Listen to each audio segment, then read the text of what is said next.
All right, here we go. Thank you very much, my dear audiences, joining us here on this wonderful webinar. And let me start from introducing Project Unschooling. That what is Project Unschooling? Where we are coming from? So, actually, Project Unschooling is something which I founded to spread our, learning. We've been doing unschooling for our kids, homeschooling. It's 3 years long period, and we have learned a lot. And turns out that this is more than children. It's really about parents themselves to unlearn a lot of things, and that's why we formed this project Unschooling. The name may suggest that we may be talking about unschooling of children and all that, but there is another step even before, and that is that we have to unschool ourselves. We need to unlearn our traditional education mindset, the way we've been brought up. We came from a system and want to be part of a system and want our generations to be part of a system. So the whole point this for this project Unschooling is to create that awareness that our children needs to be better than us, because we are creating a legacy. And this webinar is also uh, a series of webinar which we are conducting under this platform to make sure that our audiences, people out there, would have that understanding that how to create that mindset. And here we'll be talking about unschooling paradigm shift. Uh, Paradigm, as you may know, is the ecosystem, is the mindset what we have in our surroundings, and we need to actually challenge the status quo. We need to think out of the box, out of that paradigm wherein we are nurturing ourselves, our souls, our spirits, and that has an impact on some innocent souls which are actually accompanying you for a specified period of time. So if we gonna transform ourselves, the chances are that we will be nurturing a better generation and we'll be creating a legacy in the another day. And so, yeah, this was the short introduction about Project Unschooling. You can go to projectunschooling.com and learn more that what we are doing with our co-parents, and what impact we are trying to create for the children of coming generation. So let me go to the agenda of this webinar, and we'll be talking about the unschooling transformation, because, like I said, this is an opportunity for parents to transform themselves, to unlearn a lot of things, and we'll be talking about a four-step approach, and in at the fourth step you would be having a kind of exercise where you can reflect upon, I believe, and then it would give you a reflection that, okay, am I ready to understand the education system for my kids from this perspective? And then we'll talk about the interest-led approach, which I believe is the best approach out there, because our children interest does matter, and it needs not to be influenced by us as a parent. So uh, this will also have let me sorry to, because people are joining and I need to admit it, I don't know, there was some technology issue. So what I was saying is that uh, the interest led approach is really important, and our children's interest actually defines their future, and we should be helping them transforming their interest into a professional skills, so this is what we'll be talking about. And afterwards, as a parent, we always want to have control, and somehow even we choose alternate education pathway. We try to become a teacher. So I'll explain a bit about the facilitation role of a parent. So we should be a facilitator, rather a teacher, so that they should be relationship, the relationship between child and parent should not be destroyed, so that is really important. And then we'll be talking about how to prepare that a deschooling mindset, because it's not easy. We, like I said, that we come from a system. We want to be part of the system, and to to to separate that particular phase, we need a mindset, and I call it a deschooling mindset. You know, and that deschooling mindset, how we can nurture that mindset, what are the tactics or strategies we can use. We'll be talking about that as well. And then we'll be talking about a consent culture, like how we can form an ideal family where children would have the authority, and they would have the autonomy to take their decisions. Even parents can learn from them, and how we are learning from our children. I'll explain that as well. And in the last, we will have our guest speaker with us, Michelle. She has years of experience in doing a lot of mind-boggling things, and I'll ask her to introduce herself, because I sometimes lost words. That she's a wonderful soul. So. Uh, yeah, so she'll be sharing her experience about homeschooling, unschooling, and the way she has come to this stage. And it is a pleasure. I welcome Michelle to this forum. Thank you very much for joining, and you'll be speaking and enlightening us with your great experience. Okay. And in the last, we will have a small question answer session if someone would have any. All right. So the first topic is like how unschooling is a transformational opportunity for a parent. So, the key message to this particular topic would be that it's not about children, about our children. It's like another opportunity. We have lost that station while we were nurturing ourselves, and we cannot travel back in time and change the things which we had done. But when we talk about our children, the opportunity comes that, yeah, I need to change myself, because I know myself, I know my shortcomings, and I don't want that whatever mistakes in life I have made, my children would do the same. So in order to do that, we need to understand that our children always think us as their role models, you know. And when they think about any role model, it needs to be perfect from all angles, you know. So first step, I would say, is to understand that we are not perfect, and definitely we all agree that we are not perfect, you know. And somehow our paradigm, like what paradigm we are living in, we would have a lot of bad habits, you know, and we need to break those habits. In the end of that, I'm not going into atomic habits, but what I'm trying to say here is we need to break, we need to be breaking our bad character in the end of the day, because we will influence in that paradigm or to our children, because they would be watching us. They would have cosmic hearing always. We may be hiding a lot of things, but in the end of the day, those little souls, they would be capturing all that cosmic information, you know. And for that, you know, this is something which we need to break up with. And the education, the education system plays a very big role in that. Why? Because, you know, we brought a soul into this world, and then we are actually giving that immature brain to someone in school or in an education system. That, look, take it, and whatever way you want to mold it, please do it. Because our definition of learning, schooling, education is not what it should be. We have forgotten that children learn by themselves.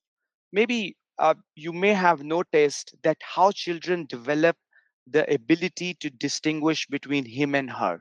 You know, it's mind boggling that they would by themselves know that, okay, what sort of uh, you know uh, grammar I would be using, especially in English. No one gonna teach them. They would actually grab it when we are talking to them. So their cognitive abilities are nurturing over a period of time. And you know what? One thing is really important, and that is the prefrontal cortex development. And science says, psychologists says that by the age of 13, it's gonna develop. And what is the importance of prefrontal cortex. The importance is that the logic will be developed during those ages. So now you can imagine that if your child, 6 years old, 7 years old, going in a box, meeting people, same people every day, reading same books every day, and then he would be scaled.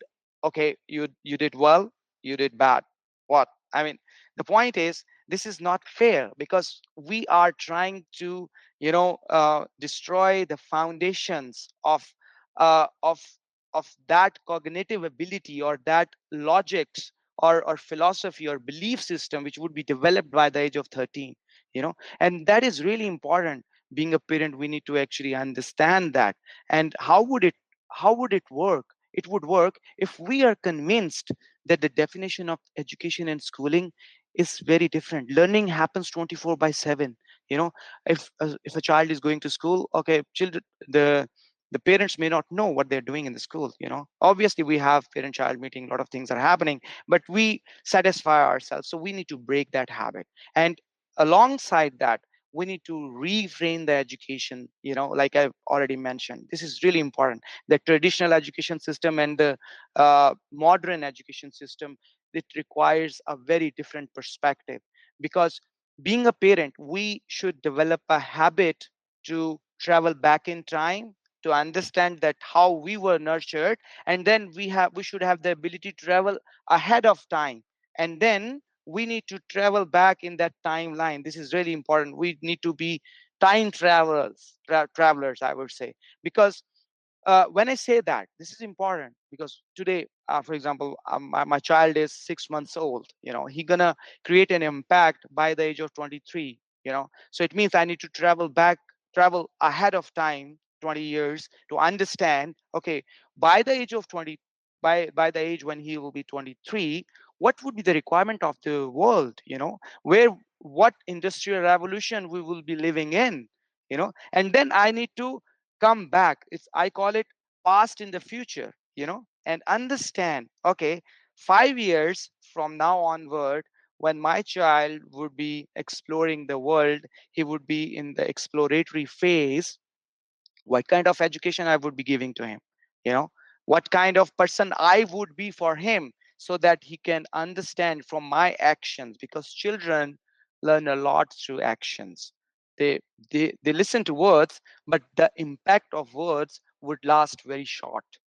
But the actions, whatever, for example, the social, we always talk about, oh, how my children would get socialization skills, and we forget that the socialization skills would be coming from the parents.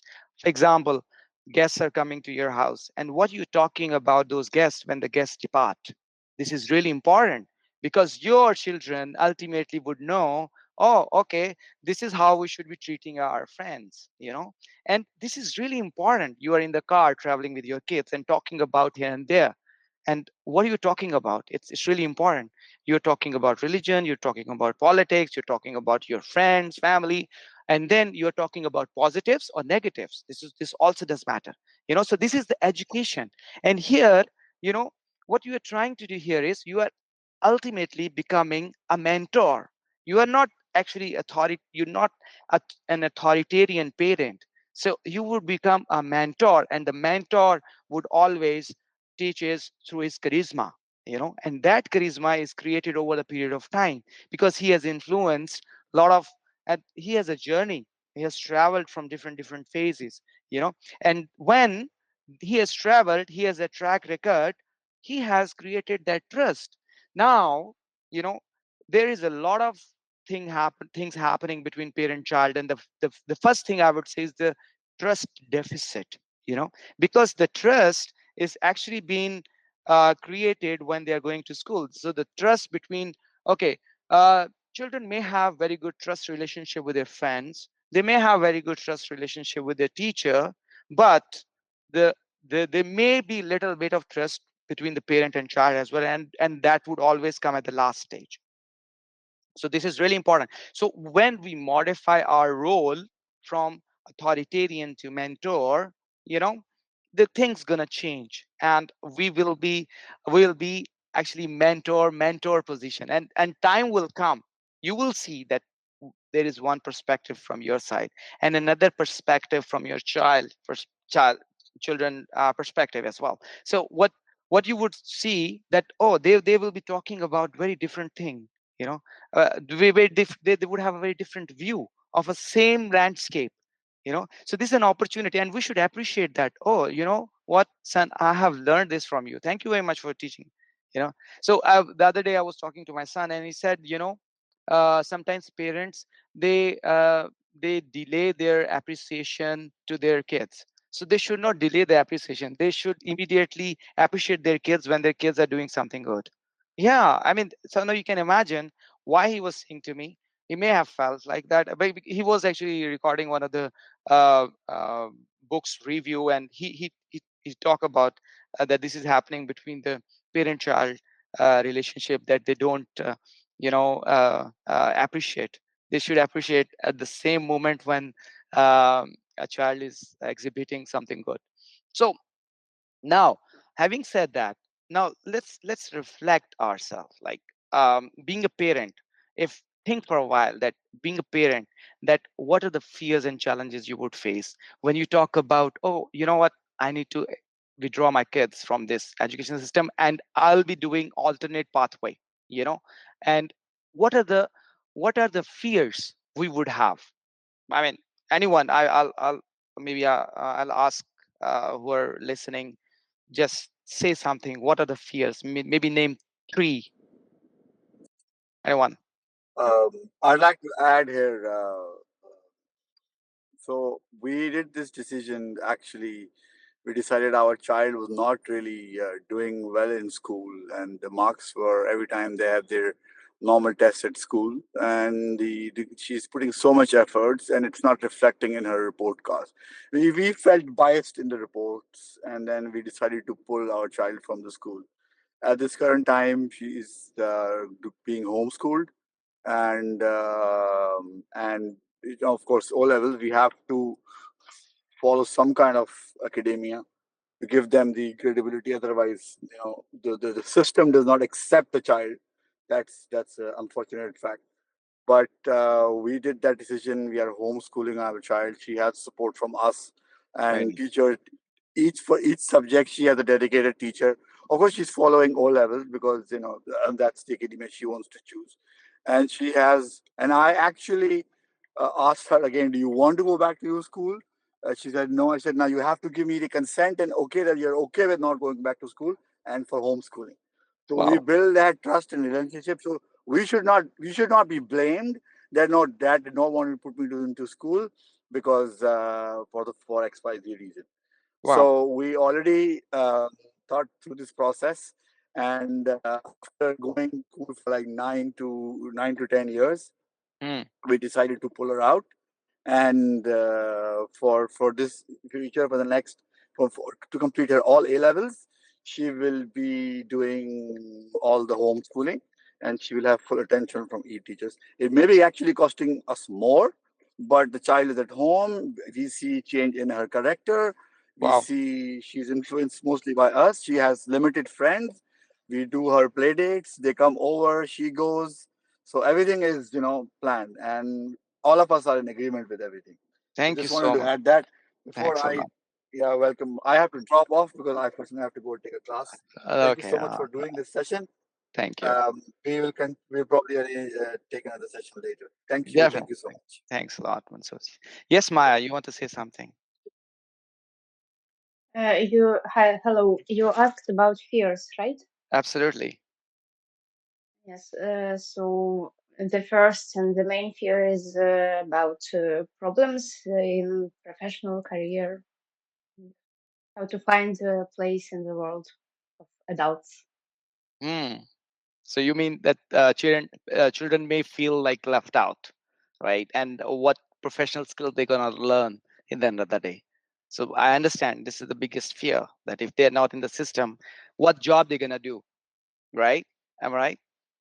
So you think this is Mhm. the, so imagine, I put this in a real example. One of my friend asked me that, okay, you are not sending your kids to school. What if they want to do a job? What are they going to do? The first thing is, we are not restricting them that they cannot go to the mainstream. We are not restricting them. What we're trying to do here is, we are actually trying to get their interest to flourish, to come out of their personality, and then we'll give them an opportunity to drive it through their own interest. If they wanted to do O levels, A levels, or whatever mainstream, after some time, by the age of 13, they can go, because there are streams. After 13, you can go for British Council, you do O levels, A levels, go to university, whatever you want to do. This is the first thing. Being a parent, because I'm a corporate employee, I don't want my kids to be a corporate slave. Simple as that. And I asked him, look, what are you doing? He said, I'm doing a job. I asked him, okay, so what if your employer fires you? What are you going to do? I'll find another job. I said, wow. After 6 months, if he fires you again, what are you going to do? I'll find another job. And again and again, again, always finding another job, but not doing a business. You know what I'm saying? So he asked me, you know what? I told him, look, my vision for my kids is that I want, and they are also on the same pathway, that they want to become an entrepreneur. If they fail one business, it's okay. They will do another. They will do another. They will do another. And it's an hands-on experience they are building up. So if wherever they would go, world nowadays is being run by dropouts, first of all. We really need to understand that. So the fear of future always, hinder us to think out of the box. So this is something which is really important. And trust me, just reflect yourself, that your parent, have they handhold you to each and every stage of your life, or you found your own way, and here you are where you are, you know so you always explore, because after you are adult, you keep on exploring. I hope I have answered that. Yeah, Michelle, you want to say something, and you want to add something? Yeah, I just wanted to also add to Maya's question. Hi, Maya. I've been unschooling for about 13 years now. So that question came up for me.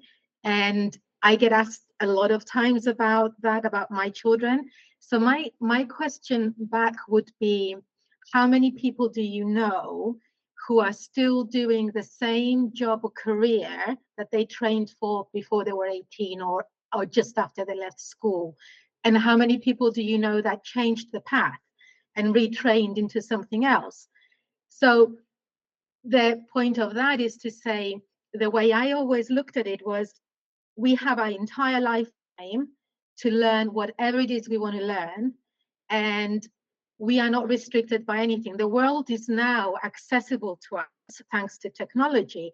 So I'm 50 years old now, and in my 40s, I decided I wanted to become a psychotherapist.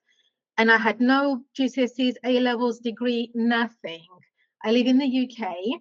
And so I just went to evening class and weekend college after work, around my children, around my family, around my work. And I started to train. I did gravitate. I didn't like the psychotherapy course. I went into more counseling and animal assisted therapy and coaching and that path. But I could do it at 40 years old. I can do it at 60 years old. I know people who are 70 who are doing law degrees, So to answer your question, I want to say that our children do not have to have everything done by 18. This is a fallacy of the education system.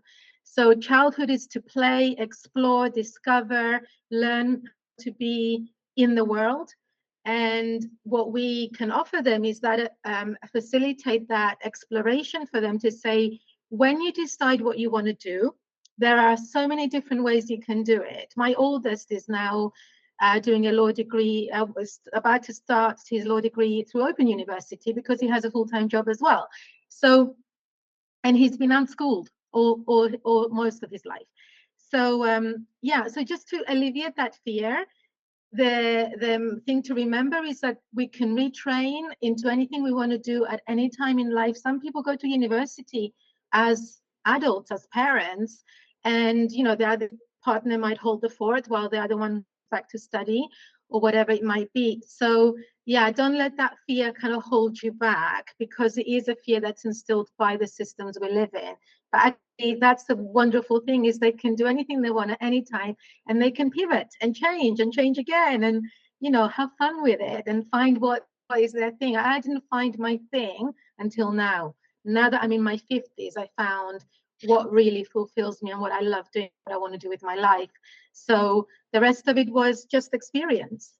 So I hope that Wow. helps as well. Wonderful, wonderfully answered. Totally agree, Michelle. Thank you very much for answering this. You want to respond anything, Maya? You want to say something, please? Just thank you both for answers. Yeah. Thank you. All right. So here we go to our next slide. Like I mentioned, that children involvement is really important. And here comes the child interest led learning. And this is something which is really, really close to Project Unschooling and all our co-founders. So we have this vision where we want to actually challenge the status quo through this particular uh, I would not call it a curriculum, but this is the pathway. The education, an alternate educational pathway, child-led, interest-led learning. And why it is important? It is really important because uh, when you have passion of anything, you drive your learning. Your passion should drive your learning. This is really important, and because our traditional education system lacks the ability to have that passion. We are doing it because of stress, because of social pressure, and children at that young age are actually becoming the victim of, I would say, we always talk about social justice. We forget about that phrase when it comes to our children. You know, we should be talking about social justice for our kids, and social justice for our kids starts from their interest. And mind one thing, I'm not talking about that they should be playing games all day long. Not at all.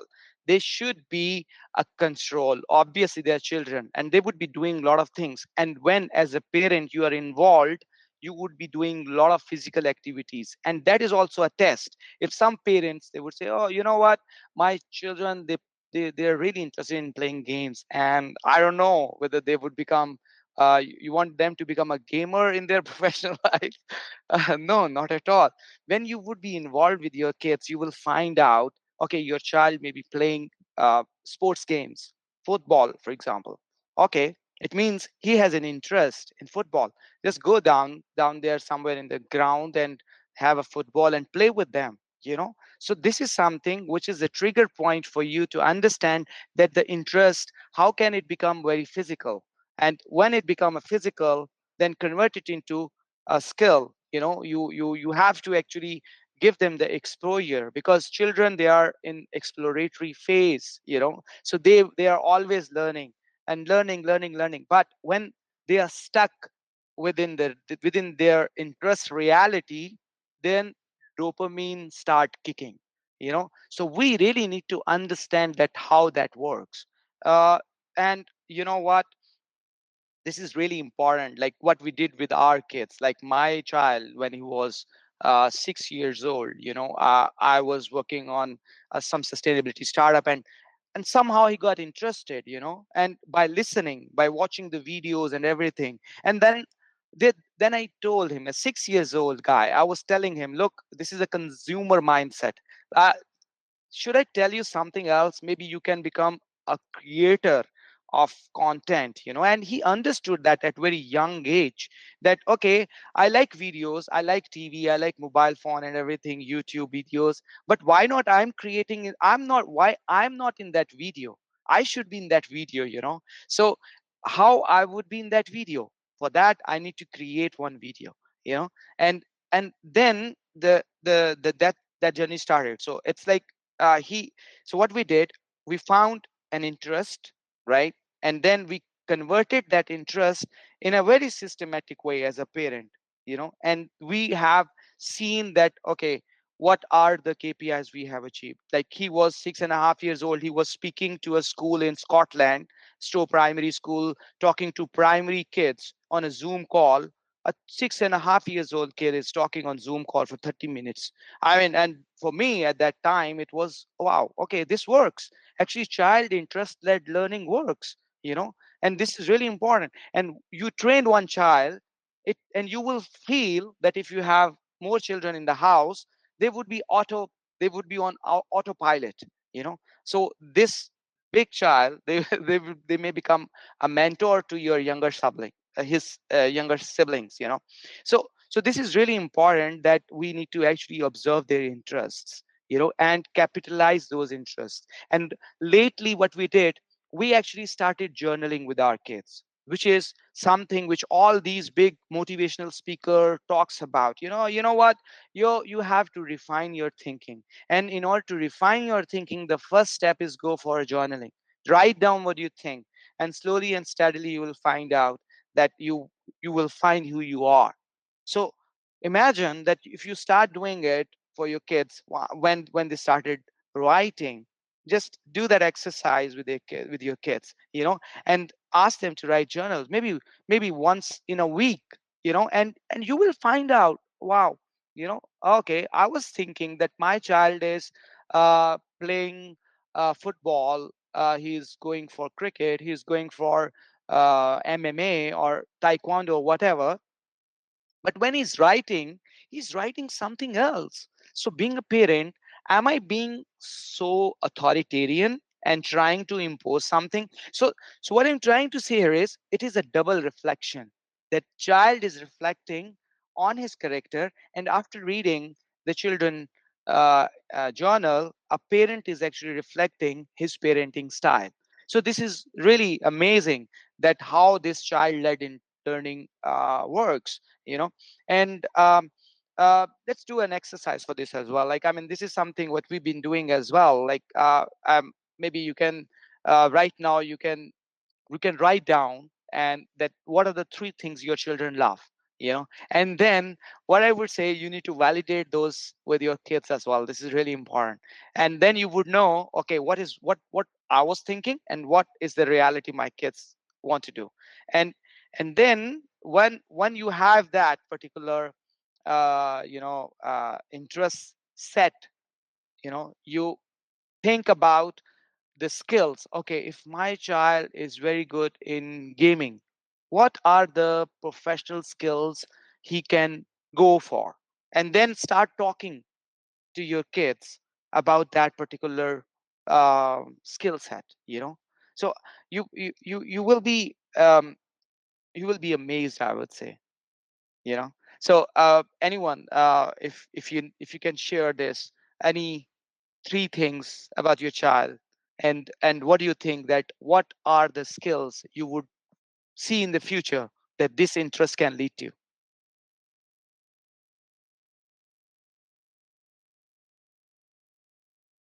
I can share by my son. Like, I mean, he's really good in, nowadays he's liking Brazilian jiu-jitsu.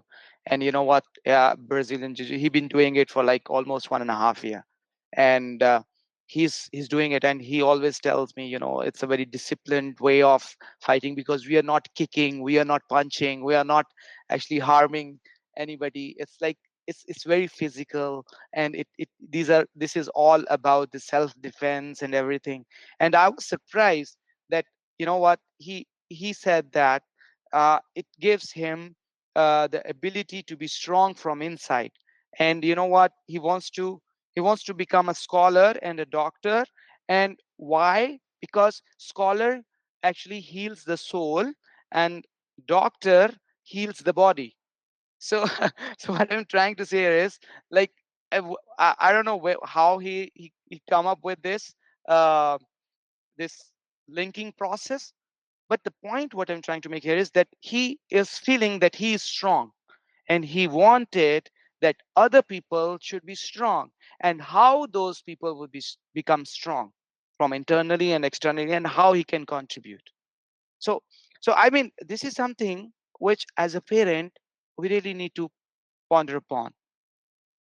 All right, so I think we are halfway already. Let me uh, accelerate, and let's I'll just go through with this because I want to give more time to Michelle so that she can share um, her learning with us. So this is, I've already spoken about this at the beginning, and this is something which is the role of a parent as a facilitator, and this is something which is really important, and it is in our DNA, because our parents, as a parent, like they were like, they are coming from a different generation, and they have not seen the industrial revolution the way we are looking at, we may be looking industrial revolution happening in maybe 6 months time period. You will feel it.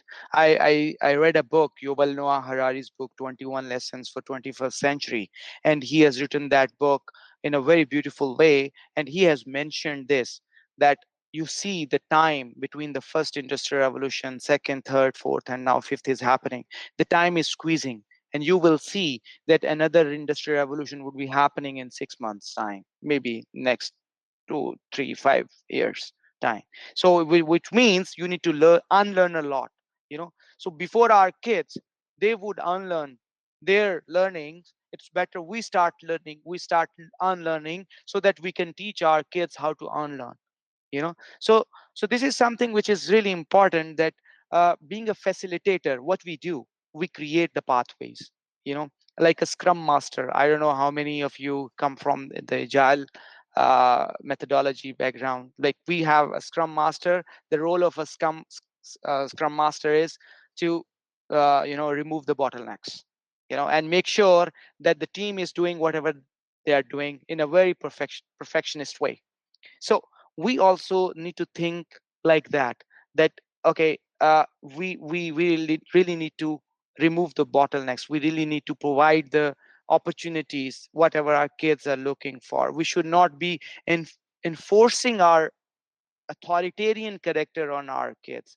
There should not be any rigid structure. You can do now. For example, my kid, he is not able to understand a division. It's okay.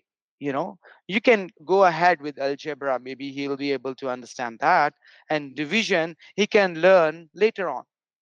So this is the problem with the curriculum, because a curriculum actually goes with a structure approach, step by step approach. But here, as a facilitator, what we are trying to do, we are actually trying to facilitate the interest of our kids.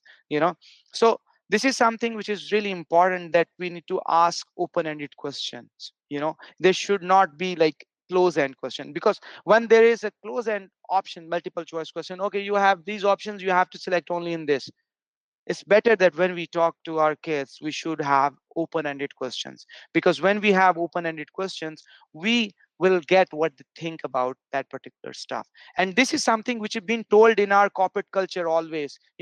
Customers come first, so you should have an open-ended approach. Always have an empathy when you talk to your customer. So I would say, always have an empathy when you talk to your children. Ask them open-ended question, and go into their shoe, and understand that what they want to do, and then mold it slowly and steadily, and this will provide you an opportunity to get better. And for this particular topic, I would say that, I mean, your bossy attitude supposed to be on left out when you enter a house. I remember, once I met a scholar, Javed Ahmed Ghamdi. He's a very well Islamic scholar. I asked him how to nurture my kids. I was like, I think it's 5 years ago. He said to me one thing: when you enter to your house, make sure that, just consider that you are uh, entering in a quarantine zone, because your non-verbal cues will have more impact on your children than your verbal cues. And I did not understand at the time when he said to me that this particular thing. And later I found out, yeah, it makes a lot of sense. Our verbal and non-verbal communication actually impact our kids. So let's do an exercise for this as well. Like, write down one way you can become a better facilitator for your children learning. And this is really important. And this is a reflection, I would say. And because as a parent, we know that what our kids want, and we don't want them to do that. So just try, just it's an opportunity for us to become a bit flexible, you know, because when we will become a bit flexible, we will break that habit in the end of the day, and we will find out, okay, I have this issue, I don't want my kids. Okay, maybe you can start like this, uh, my kids, for example, they want to play Nintendo Switch. So we have so what we did, it is very interesting. They were actually just on the sofa playing games. So what we did, we bought a game. It's a sports game. Like, it has volleyball and all that. And Nintendo Switch is something where you have that controller, and you would be doing all the physical movements. You would be surprised to know that my kids, even they are playing games, they are jumping around. They're like jumping. Okay, volleyball. They're playing volleyball, and it's like literally they are jumping. They're not sitting at one place. You know. So their physical activity is happening, and obviously it is for like 30 minutes or maybe 40 minutes, and we give them the choice. Okay, you want to have screen time, you have 1 hour in 24 hours. You can split it between, okay, 30 minutes TV, 30 minutes game, 20 minutes TV. Okay, so look at this. So what we are trying to do here is, we are not rigid. No, once in a week. you know okay, so this is something where negotiation skills will also become better and better in your kids. So, I mean, why I'm sharing it? I'm sharing it that I was very rigid in terms of screen time, and then we thought we should be flexible in that, and let's do something, create a mechanism which would create a soft skill in our kids. And we found out, oh, they are learning how to negotiate, you know, and this is amazing. So maybe you can, and you know what? There is no set rules. Whatever I'm speaking from my experience. I did not prepare for this webinar even, and this is something which is coming from whatever we've been doing for the last 3 years. And uh, after this call, I'll share this. What I'll do, I'll actually put it in the as a link in Project Unschooling webinar section, so you can download this slide as well for your benefit, and later you can do uh, this exercise, because this is really important. Okay, so here I have only 2 slides, and I will just go through with it, and then I'll pass on to Michelle. Okay, deschooling mindset. Fast forward, see, our process was schooling, deschooling, homeschooling, and unschooling. Deschooling is a phase where you create that mindset as a parent. Okay, now I need to withdraw my kids. I need to overcome my social pressure. Uh, whatever people gonna talk about, I need to write down all those questions. You can do an experiment, like you go out and talk to people in your community, your friends, your family, and ask them, what do you think if I would withdraw my kids? And just record their impressions, and then reflect upon. And this is deschooling actually. Deschooling is not about kids. You know, deschooling is not about kids. Deschooling is about parents. And this is something which we did as well. And because you would have anxiety when you go for homeschooling, and in order to overcome that anxiety, you have to do this unschooling. So this reflection, like whatever I said, just do an experiment, talk to your friends, family, and record their impressions, and then maybe talk to me. Okay, let's go ahead. Okay, this is also in order to nurture a perfect family, I would say there should be a consent culture. You should seek advice from your children. This is really important. And then, like I said, we are doing it. Whatever it is, we want to buy a car. Okay, let's talk to Rafi, my 6 years old. What car do you like? What do you think we should buy that car? I mean, you know what? I tell you an amazing thing. What we did, we actually tried to uh, make our kids understand about needs and their wants.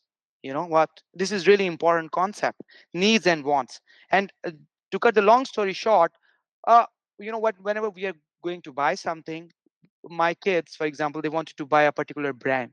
I said, okay, let's explore if we can find another brand, because this brand is expensive. Why you want to buy it? Because first question is, what are your needs? Is it your need or is it your want? If it is your want, you can sacrifice it. You know what? You know how you can actually go for a need and find out, okay, you wanted Lego and you find out XYZ brand, and those two are like they are blocks anyway. So your need was you want to build a castle, a blocks castle. Great. And the Lego, for example, is $100, and you can find something for $70 as well. And the $30 you can give it into charity. So you can say in black and white that you have sacrificed your wants for the community. It's amazing, isn't it? Yeah. So now what I'm saying here is, imagine. So what are you doing? You are actually, okay. Some a consent culture is developing. A family is reshaping. So I think we, starting from today, all of you should value your child and ask them what they think, no matter how old are they. And this is something which is really important, I think. All right, let's go ahead, and here you go. Uh, yeah, perfect. So Michelle, so the last 15 minutes are yours. Yeah. Thank you. Thank you. So I didn't write any notes or a script or anything like that, because just like Saad said, just talking from experience and from the heart. So I'll probably miss things out, but you're always welcome to ask me questions. Contact me. If you put my name into Google, it will show you on my Facebook and everything, and you can easily find me. So yeah, I'm always available to answer questions. So I picked these 4 bullet points just to help me try and share my journey with you. We started unschooling, well, I was going to say 13 years ago, but 13 years ago, we started by taking our oldest child out of school because of bullying. So our journey started from that perspective, from the bullying perspective. And for me, it was about saving his life. That was what he was 80 years old at the time. So for me, it was about my child's well-being, and life is more important than anything else at all. So I pulled him out, and then I was in a panic. Oh my gosh, what do I do now?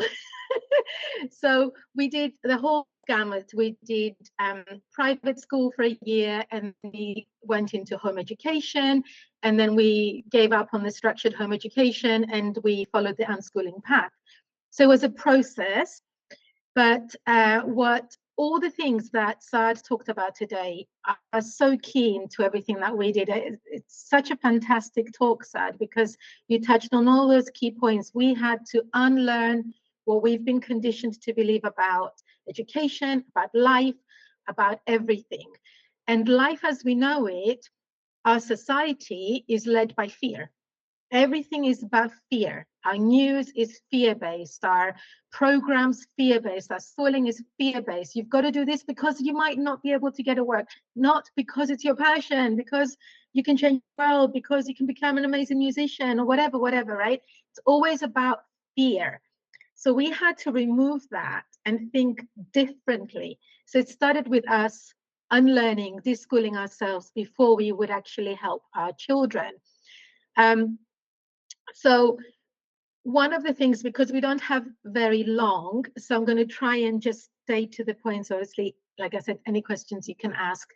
In our situation, I have ADHD and I'm neurodivergent. So not just ADHD, I have a form of dyslexia as well, and I have dyscalculia, which makes numbers very difficult for me. And this was one of my worries. How am I going to educate my children with my issues and my struggles? And then over time, we realized all 3 of the children have also got a neurodivergent, ADHD, there's dyspraxia, there's autism, there's all sorts of different issues that come into it. And so I realized that I was seeing what everybody else was doing and knowing that this isn't going to work for us, that my children do not learn like that. I can't do this. I can't deliver this curriculum or prepare them for academics, none of that. So what do I do? And this was an amazing process. It wasn't an overnight thing, because we were trying different things and seeing what worked and what didn't. But what I had to do then was I had to hone into actually what we talked about before with Maya, which was what can they do by themselves throughout their life, and what can they not do that becomes my responsibility to help them learn now. And so I knew academically it wasn't such a problem. You know, you can access online learning and do your GCSEs and A levels at your local college, evening classes, online, so many ways of doing your academics. So I didn't feel that responsibility. My responsibility was what are the skills I can pass on to my kids now? And one of the driving questions for me was, and this is going to sound macabre, but just bear with me. It was, if I was to die tomorrow, how have I prepared my children to survive? And Saad will know this, that this comes from my personal experience, because I lost my parents when I was 5. And then I was in the care system and I was passed from one person to another. Nobody looked at my education or my skills, anything like that. And so by my teens, I was just in survival mode, and I was incredibly unwell mentally, and I wanted to just escape. I was in a really dysfunctional home in my teens, dealing with abuse and all sorts of things that no child should have to deal with. And I felt really trapped. And the thing that made the difference for me was getting a job. So at 14, I had managed to get a job cleaning horse riding stables on a Sunday. So I would do school Monday to Friday, and then on Sundays I would go to this riding school on the bus, and I would clean horses and clean fields all day for £10 a day. This is going back a long time ago. And at 15, I got a job in retail on a Saturday. So Saturdays I would work in retail. I actually was for a very prestigious shop, but doesn't matter what the shop was. So I worked in retail on the Saturdays, and on Sundays I worked right in the riding stables. And that money gave me a taste of independence. And the fact that I had to, for the retail job, I had to get 2 buses and 2 trains and a tube at 15 by myself, no mobile phones back then, no way of getting help, you know. And I had to work that out for myself and do it, and go to work in a uniform, do my job, come home, you know, and then the next day wear like joggers and go and clean horse poo. So, but I learned so many really valuable skills, and getting that money every week gave me autonomy and financial independence, and actually gave me my dignity back. It was the first time ever that I felt I'm capable of something, and also I can make my own way in this world. I'm not a victim. I don't have to wait for the adults to tell me what I need to know or fix my life or any of that. And so that gave me my dignity, my self-respect, and some confidence. And just to cut a long story short, by 22, I started my first business, and now I'm 5 businesses in. I'm 50 now, so like in the almost 30 years, I've been an entrepreneur. I've also studied therapy, which we touched on before. And so this brings me to this point when I was thinking, what do I do? What's the one skill I can teach my kids that's going to serve them for life? It was entrepreneurship. I was like, okay. And we also didn't have a lot of money. So I didn't have the money to buy them the things they wanted. We couldn't even give them pocket money. So I said to them, okay, let me help you earn your own money. And so with each of my children, I have 3, each of my children, we started a business project from as young as 9. And they did all sorts of things. They did baking biscuits and cakes. They did selling coffee. My youngest son sold his first house at 13. He found a house for somebody who was looking for a home, and he got a commission on that.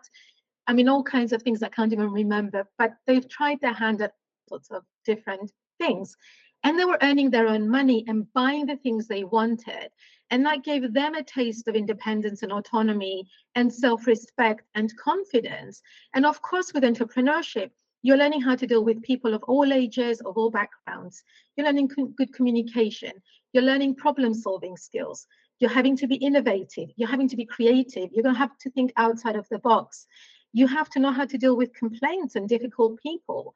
You have to find ways to work, make your money work. And there's so many skills that it teaches. But the fact that they were doing it then, so now, not when I'm 18, not when I'm an adult, but today at 9 years old, I can make something, sell it, learn everything I need to learn, we had to have public liability insurances. We had to have our kitchen inspected by the local authorities, obviously to sell food, all of that, and they had to be part of that. So this is what we did with our family, and this is just one example for you. It doesn't have to be that, but this is when nothing else worked, when my children didn't learn the way other children learn, when I couldn't sit them down and do structured learning. We did entrepreneurship. And so that became the one thing that I felt I could teach them that will serve them for the rest of their life. Because even if they go on to do a traditional career or a traditional job in life, which they might. I mean, my oldest, as I said, he's 21 now. He's planning to do his law degree, so he may follow a career. But having the skills of entrepreneurship will always be useful, because they might lose their job, they might get sick, there might be a disability, there might be an accident, anything could happen. So being able to have a side hustle is always going to be useful for them, regardless of what they choose to do and which path they follow. So that's been our journey. Obviously, 13 years of journey, you can't compare to 15 minutes. But the thing that stands out for me the most, which ties into Saad's message for you all, is that the path of unschooling is the path that allows you to craft the life that you want with your family, without anybody telling you need to do this by then, like that, this way. When you push all that aside and you see that the world is our school, then you craft the life that you want as a family on your terms, the way that works for your family, without the fear being in the way. And it becomes, I mean, it has revolutionized not just our life, but even our marriage, because it's been such an incredible journey.